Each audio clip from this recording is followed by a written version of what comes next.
Well everyone, it's time for us to go and take a look at the Google Pixel 6 and compare it against the Google Pixel 5 and see which specific phone you should go ahead and buy in 2023. Now both these phones are a few years old as of this point. The Pixel 6 came out in 2021, the Pixel 5 came out in 2020, and between both these devices, they're very good. Surprisingly on Amazon, they're selling for around the same price, which is kind of crazy. If you want to pick them up, links will be down in the description. You can get them from there and you can help support the channel at the same time. Now, starting off with the outside, the Google Pixel 5, which came out in 2020, had a 6-inch OLED display, 90Hz, 1080p, and it was a pretty good panel. I think it was a good upgrade coming from the Pixel 4, but this was the step Google needed to do during that time, and it's still actually a pretty decent display. I think it's definitely an improvement, like I said, from the Pixel 4, and it still looks very modern, still looks very good. Not much to hate on it. With the Pixel 6, it's more or less the same kind of display, so it's a 6.4-inch 1080p AMOLED display, and this one's still 90Hz. It's bigger, it's a different type of design,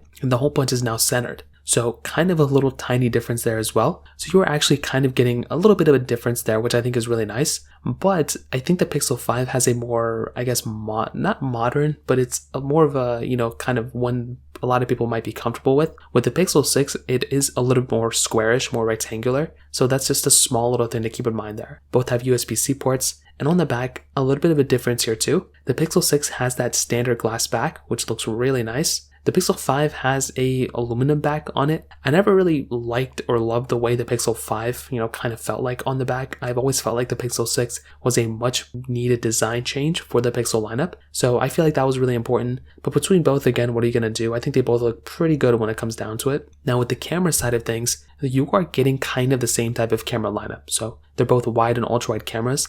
It is quite a bit of a megapixel jump increase for the wide angle lens, but the ultra wide camera does go down in megapixels, which is kind of funny from the Pixel 5 to the Pixel 6. You can do 4K at 60 videos on the back, 1080p at 30 on the front as well. So there is a lot of similarity here and a lot of overlap. Personally, I do feel like with a device like the Pixel 6, you are probably getting the overall better camera just because it is that newer sensor, and you're also getting basically newer features within Android with the newer versions of Android. So just a slight difference there. But even there, I wouldn't even classify that as like the biggest difference of all time. I feel like between these two, they did a really good job. And I feel like, again, from that perspective, it gets a thumbs up from me. It's definitely not perfect, but when it comes down to both these, I think Google did a really good job with the Pixel 5, and the Pixel 6 having that decent of a camera is definitely a decent upgrade for sure. Now, in terms of software longevity, the Pixel 6 is going to be the one that's going to last longer here than the Pixel 5. And I've mentioned this for quite a bit of time now, but definitely when you're going from a Google Pixel 5 to a Google Pixel 6, you are getting a longer lasting phone on the Pixel 6.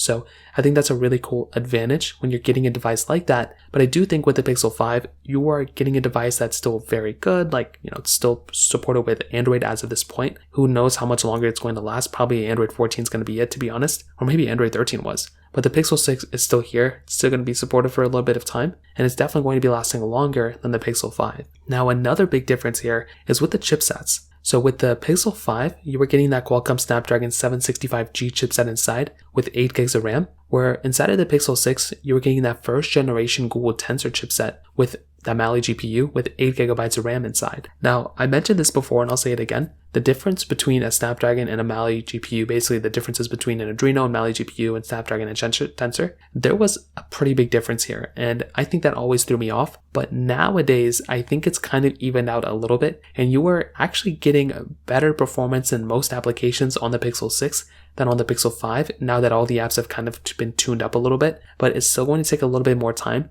And I do think within the next couple of, probably the next year or two, most applications could run better on the Tensor chipsets than they were running before. So I think that's a really big thing to keep in mind. But as of right now, I still think Snapdragon takes the cake. But between these two, I'd probably say the Pixel 6 is the better performing one overall. But still, the Pixel 5 is doing really good. Battery size wise, you are getting a 4080 mAh battery in the Pixel 5. Pixel 6, 4614 mAh battery. So definitely bigger size battery on the Pixel 6 as well. So to kind of sum it up, I definitely would say go for the Pixel 6. I think that is the one that would make the most amount of sense for me to recommend to people. I think with the Pixel 5, it's a great phone, it's a good phone still, but now that it's kind of ending support on, Android as of now, it's still going to be getting security updates. You'll probably be better off going for something like the Google Pixel 6. That might be the one that I would probably recommend a majority of people to go ahead and buy, and that's the one that kind of makes the most amount of sense, at least from my perspective. So that kind of covers it up there. If you have any other thoughts or questions, let me know in the comment section below. Hit the like button, that would mean so much, but definitely hit that subscribe button. More importantly than everything else, I love every single one of you guys. Hopefully I'll catch you guys in the next video. Peace out till then.